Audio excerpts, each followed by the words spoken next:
Talk to citizens, quote them in your stories. Appeal. A third of the time, if you send a letter, really quickly, just say, I respectfully disagree, please reconsider. Here's some other information. They'll cut the records loose. This is based on a study of records appeals. So, and heard is free, might as well do it.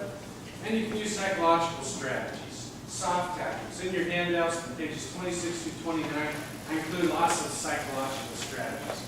You know, I think coming in soft is good at first, and I don't mean like a win.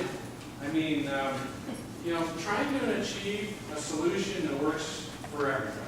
Not compromising, not giving up anything, but you know, working through it in a way that is constructive. And I think that's the best approach initially with an agency. Whereas, you know, where you focus on interest and not just the position of whether the record's open or not. Where you use people's skills, techniques in there like using I statements instead of you statements. Instead of saying, you need to give me this record, you say, I think I'm entitled to see this record. That's going to make them less defensive.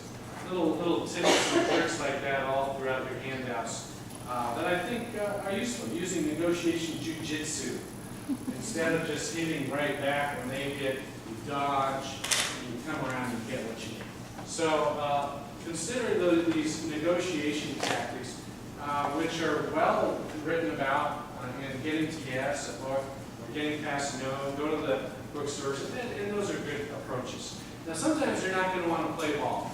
They're not going to want to do it in a principled way. So then you can use some hard tactics. And those are in your handouts as well, some psychological hard tactics. Some people think they're too manipulative. They're used by marketers, they're used by salespeople to get what they want. So, you know, it's up to you whether you want to use them. Techniques like using consistency and commitment to your advantage. People, they don't like to change their mind. So if you can get them to say yes to small things, they'll be more likely to say yes to your other requests. So start getting to say yes to small things. Can I see what the record looks like as a blank form, please? Sure, you can look at that. Thanks. Can I look at one that's filled out? Sure, thanks. That would be cool. How about one? Do you put in your computer? What's it look like in your computer? Can I see that? Yeah, you can see that. Well, could you save that to my flash drive? And just that one, is that feasible? Is there anything there? And, well, I don't know. Get the IT person. Maybe we could do that. Well, while you're doing it, can you just save like 3 years worth of it? So we call that ratcheting in journalism. So a lot of those techniques are in your handout. So I won't you know, delay too much because I think we're running out of time a little bit. But the hard tactics are very useful. And then I have a section on pounding them into submission. And this is for those few bad apples that are breaking the law, that should be given the information and aren't, that think they're king, like Sheriff Arpaio in Phoenix, and these other folks who think they can do anything, think they're above the law, and they forgot who's in charge, the people. And for those people, you know, it's war. Plain and simple. You take off the gloves and you pound the crap out. That's all you have to, that's what you got to do sometimes. Pure brute force. They're not physical, literally. But I mean things like in the handouts like writing a story about it. For journalists, that's the biggest power you have. Tell people. Things like heads on pikes, I call it. That's where you get a list of all the agencies that said no to records, they were sued, lost, had to pay out attorney fees. Get the dollar amount of what they had to pay out. Just provide that list to them with their appeal letter. I don't get it. Why, you know, why would you want to do what these bad agencies did? Look how much they lost in tax dollars and the shame they had to endure. No one wants that. Make it more fearful to say no to you than to say yes. Wear them down. Bury them with more requests. You know, my attitude was, you know, you're knowingly breaking the law here. You won't give me the records. I figured you have something to hide. So I got to find out what that is. It's my job to find it out. I don't hate you. It's just, that's my job as a reporter. So here are 20 more records requests. I expect them to be fulfilled promptly, and I'm going to find out what you're hiding.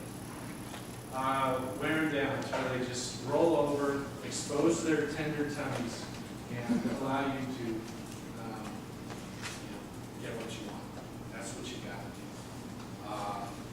We have to push back. Build your FOI network. If you want to get the handouts via PDF, email me. My email address is on the cover. And then you can send them around to your coworkers, friends, family, anybody. Post them anywhere. They're public records. I created them as a public employee. I'm your servant. Email me with anything you might want. Check out the blog as well. I'll blog about today. And if you want to learn more about the art of access, I do have a book. Now, I don't make any money off this. My proceeds go to the Society of Professional Journalists Legal Defense Fund, which funds litigation on behalf of journalists for access. So this isn't about me making money. I have chapters on dealing with data, how to get government data, chapters on how officials perceive it, and it was co-authored with Charles Davis, Director of the National Freedom of Information Coalition.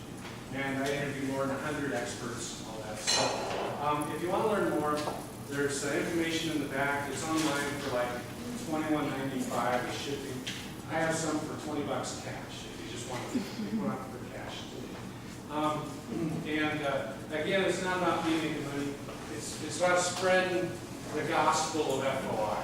You know, it's about praise and be, transparency, exaltation, for documentation. Okay, one last question. Which president said this quote? I love this quote. You know, this is what it's all about, folks. When information which properly belongs to the public is systematically withheld by those in power, the people soon become ignorant of their own affairs, distrustful of those who manage them, and eventually incapable of determining their own destinies. This is what it's about. We have to hold the line on access. We have to push back. If you aren't there in your communities, then your communities are going to abuse their power. Your government is going to abuse their power. And it's going to hurt people. And we cannot allow that to happen. So believe this quote. Live it. I do. I think it's very important. We have 38% said James Madison. We have lots of these great quotes. Great. A little for Lincoln, a little for JF. Almost half of you say Nixon. What, all the jaded, cynical journalists? Nixon and a little Obama. Well, you're right. Richard M. Nixon said this. And you know what, folks? What does that say? That says, talk is cheap. All presidents say this. They all have this quote of one sort. I say it. SPJ says it. We all say it. Oh, access is so important. But it's all just talk. Unless we go out and do it, then nothing's going to happen. So go out there next week, Monday, tonight, go look online at all these things, do some good, get the goods, and hold the line